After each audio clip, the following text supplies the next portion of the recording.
जय हिंद दोस्तों। आज हम आपको एक ऐसे राष्ट्रपति के बारे में बताएंगे जो कि अपने ही देश के नागरिकों का दुश्मन बना हुआ है।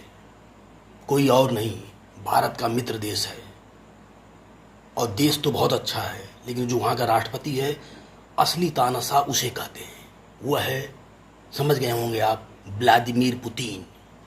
व्लादिमीर पुतिन का एक ऐसा घिनौना चेहरा मैं आपको आज दिखाने जा रहा हूँ कि आपको सुन करके सन्न रह जाएंगे। क्या डिक्टेटर इसे कहते हैं या डिक्टेटर मोदी को कहते हैं? देखिए, डिक्टेटर वो जो ध्रुव राठी मोदी को डिक्टेटर कहता है, उसको मालूम होना चाहिए कि व्लादिमीर पुतिन का चेहरा कैसा है, व्लादिमीर पुतिन क्या है।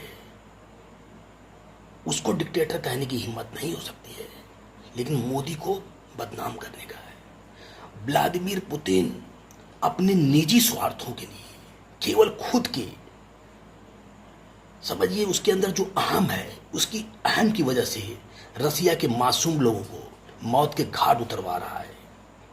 मैं नहीं कह रहा हूं, बीबीसी के आंकड़े हैं कि कम से कम, जो कि खुद रसिया कहता है, 50,000 सैनिक अब तक मारे जा चुके हैं।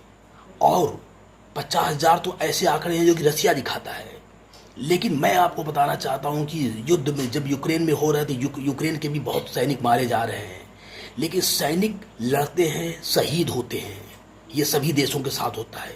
ये कोई गलत बात नहीं है। जब वार होगा तो वार में तो हमारे दूसरे आंकड़ों लोग में शहीद केवल होंगे, ऐसी मौतें सैनिक शामिल उसमें हैं बलि के जिनके बकरे बारे में बनते हैं। सार्वजनिक तौर अपने पर तानाशाहों, जानकारी दी गई। अपने देश लेकिन के रूस नाम के पर उनको कब्रिस्तानों बलि के का आंकड़ों बकरा से बनाया पता जाता चलता है है कि कि वास्तविक आंकड़ा देश की इसका महानता को दोगुना हो दिखाया सकता जाता है। है कि तुम होगे शहीद, हमने रूस की तो देश सरकार का से नाम इस करोगे मामले पर और अपने प्रतिक्रिया देश मांगी, को बचाओगे। लेकिन उनकी तरफ से लेकिन हमें कोई यहाँ जवाब पर नहीं मिला। यहाँ और पर जैसे सबसे बड़ी जैसे बात रूसी क्या है? सेना आगे सबसे बढ़ बड़ी रही बात है, है कि हर व्लादिमीर दिन पुतिन नई कब्रों की तस्वीरें सैनिकों को सामने आ नहीं, रही हैं। अपने यहाँ के जो नॉर्मल छोटे मोटे कैदी हैं, जो बेचारे जेल में बंद हैं, जिनके ऊपर ट्रायल चल रहा है, उन ट्रायल वाले कैदियों को जाता है और वहाँ की आर्मी जाती है और बोलती है कि तुम देश के लिए लड़ो, और अगर तुम 6 महीने तक लड़ने के बाद अगर बच करके बाहर आ जाते हो तो हम तुमको रिलीज कर देंगे, मतलब मुक्त कर देते हैं। ये कितना अच्छा ऑफर होता है। और वह भोले भाले, जैसा भी कहिए, कानून की नज़र में जब तक कोई पूरी तरह से सजा याफ्ता न हो जाए और वहाँ की कोर्ट उसको ये नहीं कहता है कि नहीं वो मुलजिम है, वो दोषी है, तब तक वह एक नॉर्मल इंसान होता है। वो वहाँ का नागरिक हैं, वहाँ के लोग। लेकिन व्लादिमीर पुतिन का घिनौना खेल क्या है? वह आर्मी वालों को भेजता है, रशियन आर्मी के जनरल जाते हैं और उनसे बोलते हैं कि तुम चलो देश के लिए लड़ो, और तुम 6 महीने तक लड़ने के बाद तुम रिलीज हो जाओगे, हम तुमको बाइज्जत भरी कर देंगे। साथ में कुछ और भी ऑफर देते हैं और उनको तुरंत, उनको कोई ट्रेनिंग नहीं दी जाती है, और ट्रेनिंग के नाम पर उनको 2-4 दिन की ट्रेनिंग दे करके उनको घटिया से घटिया हथियार वेपन्स दिए जाते हैं, जो कि रिटायर्ड पुराने ज़माने के जो हथियार हैं उनके साथ उनको यूक्रेन में सबसे अगली फ्रंट पर भेज दिया जाता है। वो भी क्यों भेजा जाता है? उनको एक मीट ऑफ पीस, मतलब मांस का टुकड़ा कहा जाता है।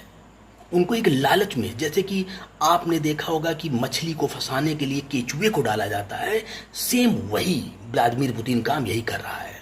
वह जो निर्दोष कैदी हैं उनको चारे के रूप में यूक्रेनी सैनिकों के पास पहले भेज देता है, घटिया हथियारों के साथ। वो बेचारे जैसे ही भर्ती होते हैं, कोई 3 दिन, कोई हफ्ते भर, कोई मैक्सिमम 2 हफ्ते के अंदर मार दिया जाता है। और मारने के बाद रशियन आर्मी को जब मालूम चल जाता है कि वो मार दिए गए हैं, तो उनको यूक्रेनी सेना का वह जो स्ट्रैटेजी है वो मालूम चल जाता है कि वहाँ पर उनके कितने सैनिक हैं और कैसे लड़ रहे हैं, ये मालूम चल जाता है। फिर रशिया अपने रिजर्व प्राइवेट आर्मी को भेजती है लड़ने के लिए। लेकिन वह जो कैदी हैं उनको एकदम मांस के टुकड़े की तरह फेंक दिया जाता है, जैसे चील कौओं के सामने फेंका जाता है। वो बेचारे, हम आपको कुछ ऐसे लोगों को दिखाते हैं जो बेचारे, जिनकी बच्चे, औरतें ये आस में लगी हैं कि वो कैदी जो हैं बेचारे छूट के घर आएंगे, मिलेंगे, लेकिन अपने ही नागरिकों का दुश्मन बना हुआ है व्लादिमीर पुतिन। ये होता है तानाशाह। ये ध्रुव राठी को मालूम होना चाहिए, तानाशाह इसे कहते हैं।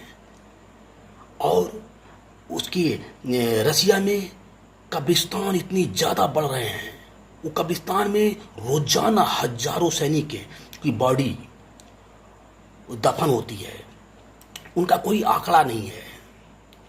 और एक तो कब्रिस्तान ऐसा है मॉस्को के पास जो उसका विस्तार इतना बड़ा होता जा रहा है कि वो बढ़ता ही जा रहा है, और उसमें सारे बेचारे वो मासूम कैदी मारे जा रहे हैं। व्लादिमीर पुतिन को ये सोचना चाहिए कि वो अपने ही नागरिकों का दुश्मन बन रहा है और उसका पाप का घड़ा भर रहा है।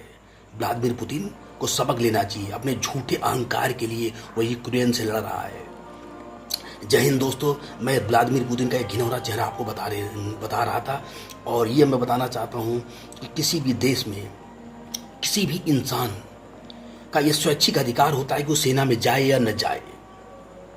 कोई देश उसको थोप नहीं सकता है, क्योंकि युद्ध बड़े नेताओं का राजनीतिक स्वार्थ होता है। खुद नहीं जाते हैं, लेकिन मासूम जनता को बलि का बकरा बनाते हैं। जय हिंद दोस्तों।